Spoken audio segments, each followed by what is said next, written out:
The Blue Nile Falls tops the list of must-see tourist attractions in Ethiopia.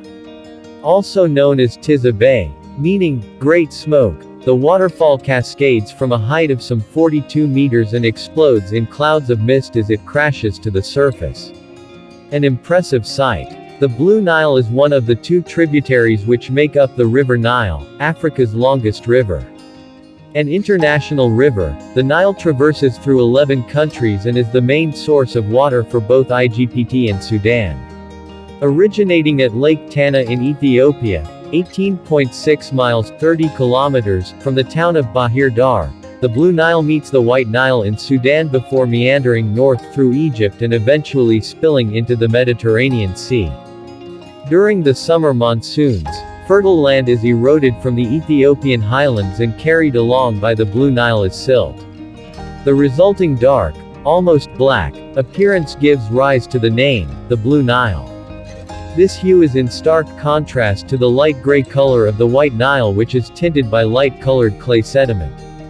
The starting point for a visit to the Blue Nile Falls is the town of Bahir Dar, which is itself well worth exploring. Home to a staggering 37 monasteries dating back to the 16th and 17th centuries, Bahir Dar provides a fascinating glimpse into the country's rich religious and cultural history. The Blue Nile is located 22 miles 35 kilometers from Bahir Dar.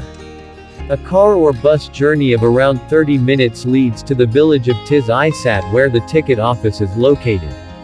The ticket office is open from 7:30 until 17:30 and tickets are priced at 50 birr per adult, under $2 dollars.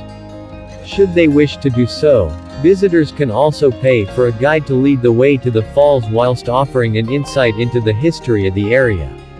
Visitors have two options for accessing the falls from Tiz Isat. The first route is via a 17th century fortified bridge built by Portuguese explorers, the first bridge to span the river and still in use today. The steep path then winds through villages and hamlets. Offering impressive views, this route is a great option for keen photographers. The second route avoids the steep incline and instead involves a boat river crossing followed by a flat 20-minute walk. Boat services run daily from 7 a.m. until 6 p.m., but visitors should be aware that the service may be cancelled on days when the river is flowing particularly quickly. By taking this route, tourists are able to walk behind the water curtain and even swim in the pool at the base. The return trip can be made by taking the same journey in reverse or, as is more commonly done, combining the two different routes to create a circuit.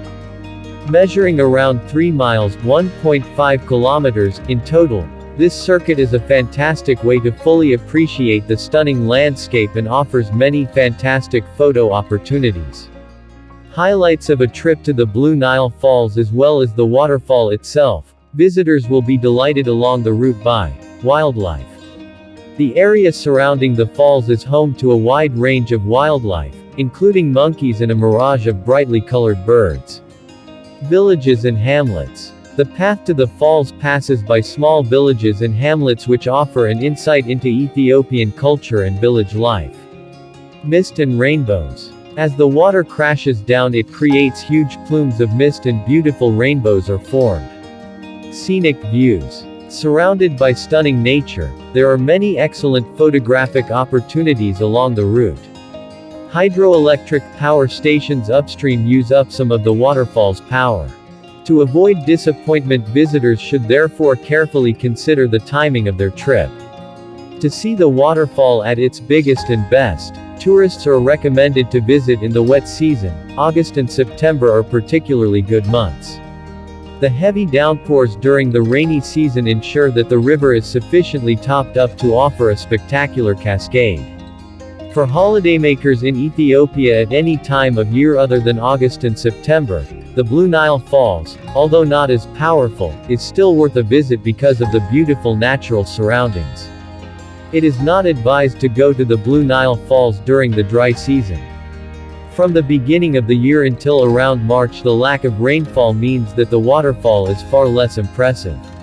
In fact, during this period the waterfall is commonly known as the Blue Nile Shower. It is recommended that tourists take the following items with them on a trip to the Blue Nile Falls. Waterproof coat to keep dry from the spray of the waterfall. Camera for capturing the beautiful scenery. Binoculars to see the wildlife up close.